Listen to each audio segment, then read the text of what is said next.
Estamos en las reuniones anuales del Grupo del Banco Mundial y el Fondo Monetario Internacional que se realiza este año en nuestro país. En esta oportunidad estamos con Alberto Rodríguez, director del Banco Mundial para Bolivia, Chile, Perú, Ecuador y Venezuela. Muchas gracias por acompañarnos, señor Rodríguez. Muchas gracias. Comencemos la entrevista hablando del estudio que se ha presentado ayer. El Banco Mundial ha realizado un estudio junto con el Ministerio de Economía para analizar, ver cómo está la productividad del país. ¿Cuáles son los hallazgos principales que han encontrado? Bueno, primero gracias por la invitación. Te voy a dar un poquito el contexto de este estudio. Claro que sí. Perú es un país que ha pasado a ser un país de ingreso medio, que es un camino recorrido supremamente importante. Y la pregunta que nos hacíamos con el Ministerio de Economía y Finanzas es ¿qué se necesita? ¿Cuáles son los obstáculos o las mayores necesidades para llegar a ser un país de ingreso alto? Ese siguiente paso. Y nos planteamos la idea de hacer un estudio que analizara muy a fondo el comportamiento de la economía peruana para identificar los posibles obstáculos o las posibles necesidades para lograr esa transición hasta la economía de alto ingreso. Naturalmente lo que hemos encontrado, en primer lugar, hay dos elementos importantísimos que son el capital humano y el capital físico del país. Y esos son dos áreas importantes. Uno, construir la educación, asegurarse que la educación es de calidad, asegurarse que todos tienen acceso a la educación y asegurarse que esa educación es relevante. Y en eso el país, usted lo sabe, tiene una agenda muy importante, una agenda de largo plazo y una agenda que está avanzando y no se puede esperar resultados muy rápidos porque son resultados que demoran. En el tema educativo son cohortes, años, para que una reforma educativa realmente muestre esos resultados. Pero uno va viendo las mejoras. En la parte del capital físico, temas como infraestructura, todo ese aspecto de inversión para tratar de cerrar la brecha de infraestructura que el país tiene, que no es nada diferente a lo que tiene Latinoamérica. En general, la región sufre de una brecha de infraestructura muy fuerte. Y en el caso del Perú, pues hay muchos esfuerzos para cerrar esa brecha. En primer lugar, hay inversión, una inversión significativa del Estado, del sector público, pero además hay un intento muy concertado y organizado de traer inversión privada. Y eso se ha hecho o se logra hacer a través de dos cosas. Una, por la regulación, que facilita la inversión, que simplifica los procesos y demás. Y dos, a través de instrumentos como los APPs, por ejemplo, en donde Perú acaba de pasar nuevas reformas, nuevas simplificaciones y nuevas estructuras para poner en marcha los APPs y hacerlas mucho más eficientes. Pero esos dos elementos, el capital humano y el capital físico, claramente no son lo único, y es ahí donde entra el estudio del que estamos hablando. Porque además de esos dos elementos existe un tercer elemento que es cómo interactúan esos elementos en la economía. Es un poco el tema de la eficiencia, cómo interactúa la gente con el capital físico para lograr resultados. Y ahí países tienen diferentes niveles de eficiencia. Hay países en donde esa interacción es muy sólida y entonces hay crecimiento económico, y hay otros donde no es tan sólida. ¿Qué encontramos en el caso de nuestro estudio? En primer lugar, lo que encontramos es que en ese aspecto de la productividad, de la eficiencia del sistema económico peruano, juegan papel ciertas normas y leyes muy importantes. Uno, por ejemplo, todo el tema de las leyes laborales. Las economías se mueven muy rápidamente. Las empresas tienen que ajustarse a las nuevas economías, nuevas demandas, nuevos productos, y por lo tanto, en ese ajuste a nuevas demandas y nuevos productos, también tienen que ajustarse las empresas en sus tamaños, en el tipo de conocimientos y habilidades de los empleados, etc. Y es ahí donde nosotros comenzamos a encontrar ciertas dificultades en el mercado peruano, porque encontramos que no hay una gran movilidad de personas entre las empresas. Lo que encontramos es una movilidad grande entre el sector formal y el informal, dado que el sector informal en Perú es bastante grande. Pero en las empresas formales, las personas que entran a esa empresa tienden a permanecer allí por muchos años. Eso se debe en buena parte a que no es fácil, la ley laboral no hace fácil a las empresas ajustarse en su tamaño y en su tipo de conocimientos de los empleados a las realidades económicas. Adicionalmente, a raíz de que estas personas permanecen tanto tiempo en la empresa y no hay ningún incentivo ni posibilidad de salir de ella, se vuelven las empresas un poco más improductivas, porque esos nuevos conocimientos que alimentarían y agilizarían la adaptación de la empresa a la nueva realidad económica son más difíciles de conseguir. No puedes cambiar a la gente que está dentro por gente nueva, tienes que traer gente nueva a costos más altos. Ese es por ejemplo, es uno de los, digamos, un meollo de este asunto, porque la ley laboral ha pretendido, y yo pienso que esta es una reflexión que el Perú está haciendo y que deberá hacer, estará seguramente mucho en la agenda en los próximos meses. La ley laboral ha pretendido servir dos intereses o dos visiones que son diferentes y que son además ambas muy válidas. La visión del empresario, que quiere tener una empresa flexible, que se pueda ajustar a los cambios de la economía, que pueda traer los mejores productos más rápidamente a las poblaciones que lo demandan, y las expectativas y aspiraciones de los empleados, que quieren un salario justo, que quieren estabilidad laboral, y ambas son expectativas perfectamente válidas. El problema radica en pretender que una ley va a lograr que estas dos expectativas se cumplan. Nosotros vemos, por ejemplo, que la ley laboral definitivamente tiene que pretender dar esa flexibilidad para hacer estos ajustes y ganar en productividad en las empresas peruanas, pero que es la ley de protección social la que debe evitar que las personas, cuando cambian de un empleo a otro, caigan a un precipicio. Es la ley de protección social la que debe permitir que una persona que sale de una empresa reciba inmediatamente una asistencia, en algunos casos monetaria, pero además entrenamiento y cambio de habilidades para luego salir de nuevo a un mercado de trabajo y cambiar su actividad laboral. No es la ley laboral la que hace eso, es la protección social del país. Entonces, parte del desafío de mejorar la productividad está en entender el objetivo de las leyes y tratar de que la ley laboral se focalice en cómo hacer más flexible la economía y construir una protección social que le permita a las personas, que todo el derecho lo tienen, sentir que si hay un momento de cambio laboral, y lo va a haber porque las economías cambian, está protegido, no hay un abismo, sino que de efecto no es el objetivo de la ley laboral el de proteger el empleo. El objetivo de la ley laboral es de proteger el crecimiento, la flexibilidad, pero el objetivo de la ley de protección social es proteger a la gente, y las personas tienen la justa expectativa de que no hay un abismo cuando salen de un empleo, sino que hay una transición. Este tema de la productividad tiene además otros elementos interesantísimos, y uno de los aspectos de este estudio que llama mucho la atención es que hacía mucho tiempo no se hacía un estudio que analizaba la productividad desde las firmas. Nosotros entramos a ver qué dicen las empresas y qué está pasando en las empresas. Y encontramos otras cosas interesantes. Por ejemplo, las firmas en el Perú no crecen. Se crean muchas firmas, pero pasa el tiempo y con buena suerte, en promedio, el tamaño de la firma se duplica. Parte de esto tiene que ver precisamente con que los empresarios tienen miedo a un poco hacer crecer la firma por los compromisos que adquieren y de los cuales son difíciles de salir con los empleados. Esto no sucede en muchos países donde la ley laboral es más flexible, en donde tú logras básicamente que las empresas están creciendo y en promedio llegan a ser 8 veces más grandes de cuando comenzaron, porque los empresarios están ajustando, no tienen temor de contratar y pueden crecer. Todos estos elementos son temas que son esa eficiencia del sistema económico, que en el caso del Perú es uno de los aspectos más importantes para hacer ese salto a un país,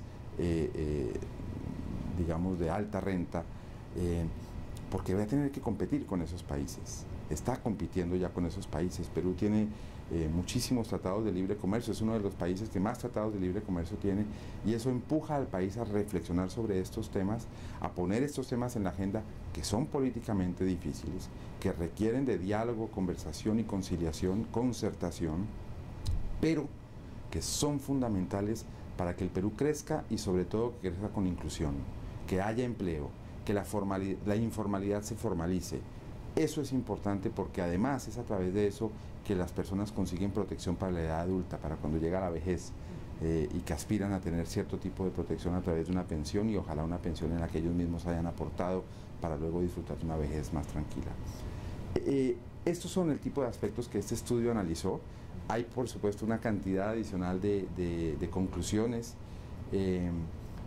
pero pienso que el aporte del estudio es mirar este tema por primera vez desde la firma, analizar las firmas y encontrar cuáles son las dificultades que las firmas tienen para aumentar la productividad, por qué no crecen, por qué no contratan, qué está pasando para que no haya eficiencia o no respondan a las realidades del mercado fácilmente, y tiene que ver con estos temas que he comentado. Frente a los países de la región, a nuestros vecinos con los que de alguna manera también competimos. ¿Cómo estamos en cuanto a competitividad? ¿Nos podemos comparar a partir de los hallazgos que ustedes han logrado?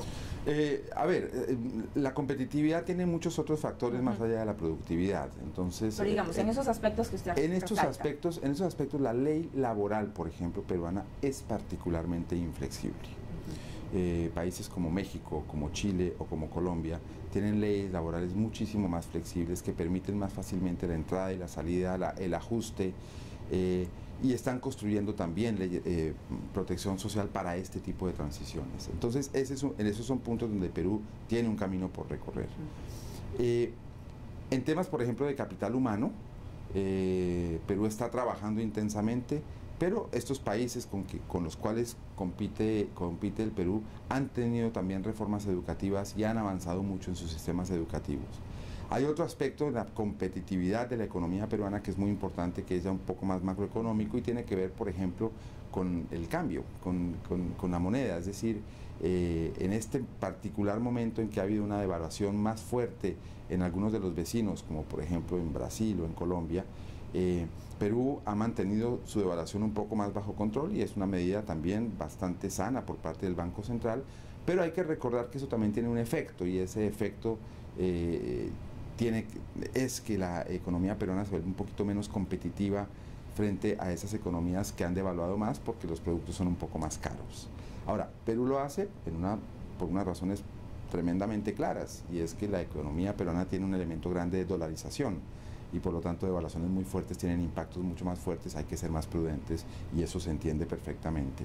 A veces hay que caminar un balance muy complicado y esa es la tarea dura que tienen personas como Julio Velarde o como el mismo ministro Segura. Es un balanceo constante, a veces difícil de obtener, pero entender la dificultad de esto es lo que es más importante, ¿no?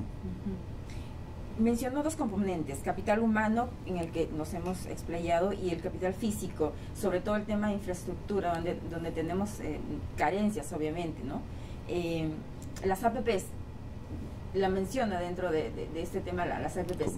Perú, a pesar de sus límites o sus limitaciones en infraestructura, ha desarrollado su sistema de APPs que es reconocido en la región. ¿Esto de alguna manera nos aporta algo, nos diferencia en algo? Indudablemente yo creo que los avances que Perú ha hecho en crear una ley de APPs que es competitiva, que es interesante para los empresarios, van a traer, por supuesto, interés. Ahora, no todos los aspectos de esa ley son absolutamente atractivos para los empresarios.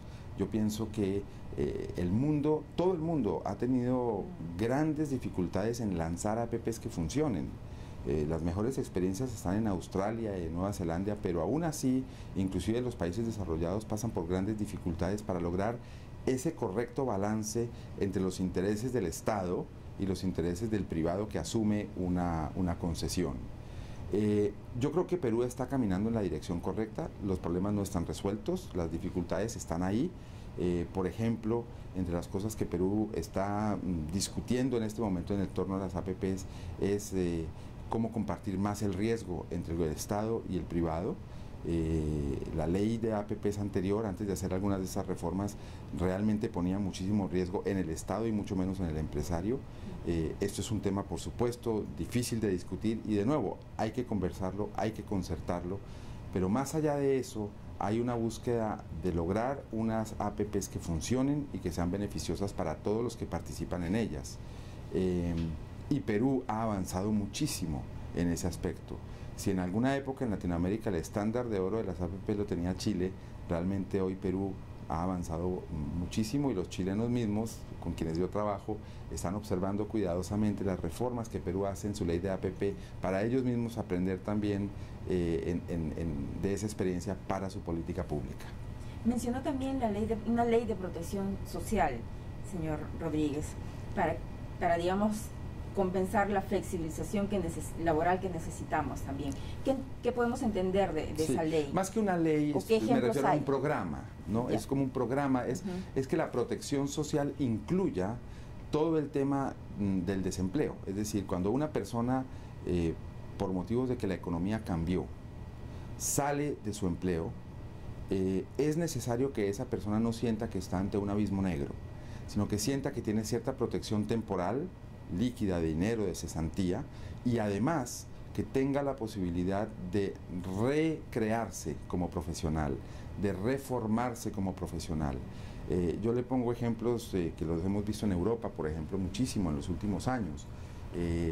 Europa en su formación, muchos países europeos, no todos, pero algunos países europeos en su formación educativa formaban a las personas en actividades vocacionales y técnicas muy limitadas. Entonces usted se graduaba siendo un excelente panadero, pero eso es lo que sabía hacer. Con la nueva economía todo cambia muy rápido, entonces ese panadero de pronto está en un lugar donde ya no se necesita la panadería porque se tecnificó y lo que esa persona hacía ya no se va a hacer. Esa persona que tenía formación de panadero pues podría abocarse a un hueco negro, porque yo soy panadero y ya no se necesita lo que yo hago. El sistema europeo construye los mecanismos para que esa persona vuelva a formarse en otra área. Se puede volver tornero, puede buscarse meterse en el área comercial, en fin, muchas otras áreas que le permiten a esa persona encontrar un nuevo camino, encontrar una nueva orientación profesional y que no lo haga solo, que tenga el apoyo del Estado para hacer ese cambio. Lo que sería muy grave es que en una ley laboral inflexible a ese panadero no se le pudiese rotar de la empresa cuando ya no se necesitan panaderos. Eso es lo que hace que las empresas se vuelvan tremendamente ineficientes.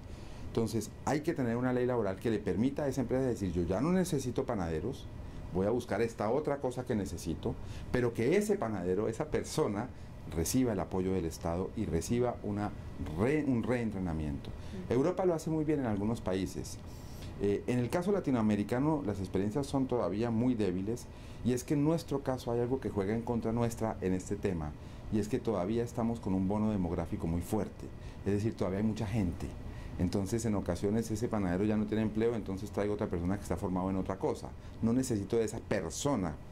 En Europa la presión ha sido más fuerte, son economías que están, el número de personas en edad laboral va cayendo, y por lo tanto cada persona es más y más valiosa, y por lo tanto nosotros, gracias de alguna forma a esa flexibilidad que nos da el bono demográfico, no hemos sido muy buenos en explorar oportunidades de este tipo de programas al que estoy mencionando, y por lo tanto las experiencias las encuentra uno más en países donde el bono demográfico ya ha pasado y se están viendo abocados a que hay que usar todo el recurso humano posible y de la mejor forma posible para el crecimiento económico. Me imagino que ese aspecto también ayudaría a socializar el tema de una flexibilización laboral, sin ¿no? duda. Que no es, digamos, no va a ser muy bien aceptada o no va a ser muy políticamente correcto decirlo. Claro, es que yo creo que lo que hay que entender en esto es que las dos aspiraciones, la aspiración de la empresa de ser flexible, de poder responder a una economía cambiante, y la aspiración del empleado que quiere un salario digno y justo y quiere cierta estabilidad laboral, son válidas. Esto no es uno no está juzgando aquí dos aspiraciones que son perfectamente válidas. El error, en mi opinión, consiste en pensar que la ley laboral resuelve ambas. Claro. Y no es así. La ley laboral tiene que encargarse un poco de generar esa flexibilidad, y aparecen entonces los programas de protección social, de reconversión y de apoyo a las personas cuando tienen esos cambios en su tarea laboral, que apoyan a la persona y que le ayudan a que esa aspiración de tener un empleo con un salario justo, etcétera, se pueda llevar a cabo. Y eso es lo que me parece que es un punto muy importante, y que este estudio analiza muy de cerca, porque cuando uno ve qué tanto crecen las empresas en Perú y ve que no crecen muchos, por qué las empresas más grandes son más improductivas, todo está un poco relacionado a esta inflexibilidad laboral. Hay otros elementos, por supuesto, la calidad de la educación juega un papel importante, la calidad de la regulación para que las empresas crezcan, la carga impositiva, en fin, hay una cantidad de otras políticas que, bien ajustadas, permiten que las empresas crezcan. Pero en el caso particular de la parte laboral y de la rotación de empleados, este es el tema, digamos, en donde estamos encontrando que hay más espacio para ganar terreno y ganarle camino a la productividad, y que el país aproveche esa productividad para pasar a ser un país de ingresos altos, como es la aspiración del Perú y como todos quisiéramos que fuese. Muchas gracias, señor Rodríguez, por darnos esta entrevista. Ha sido muy amable. Con mucho gusto.